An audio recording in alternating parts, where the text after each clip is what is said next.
Hello everyone, it's Schematic Math and today we're going to talk about coagulation cascade. For me, it is much easier to remember the coagulation cascade using Arabic numerals instead of Roman numerals, simply because Roman numerals have too many lines making things look a bit complicated. You can see here I have written everything in Arabic numerals. The coagulation cascade is divided into three parts: intrinsic pathway, extrinsic pathway, and common pathway, where the first two merge. At the first glance, you can already see that the intrinsic pathway is longer, while the extrinsic pathway is much shorter, involving only one key factor.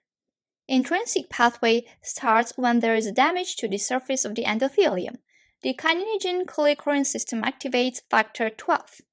Factor 12 activates factor 11. Factor 11 then activates factor 9. And factor 9, with the help of the activated factor 8, activates factor 10, leading to the common pathway. So to remember, 12, 11, 9, 10. Yes, it skips numbers, but hey, that's just how it is. Now let's start extrinsic pathway. This one is super short. You just need to remember factor 7 gets activated with the help of the tissue factor, and activated factor 7 then activates factor 10, leading to the common pathway. Now let's connect this with prothrombin time, PT, and partial thromboplastin time, or PTT. The intrinsic pathway is longer and PTT has an extra T, so PTT represents intrinsic pathway. The extrinsic pathway is shorter, and PT has few letters, so PT represents extrinsic pathway. So if anything happens with one of these two pathways, either intrinsic or either extrinsic pathways, PT or PTT will change.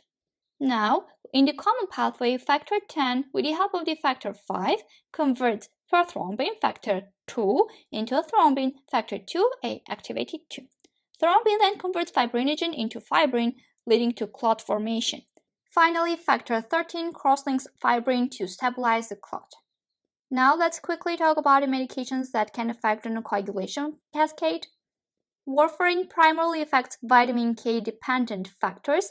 When they are inactive, the factors are 2, 7, 9, 10, as well as anticoagulation proteins like C and S. You can see that these numbers include 7, so PT will be increased during warfarin use. Next is low molecular weight heparins. These enhance antithrombin 3, which inhibits all activated clotting factors but has the strongest effect on activated factor 2, which is thrombin, and activated factor 10. We will continue other medications in part 2. Thank you, bye.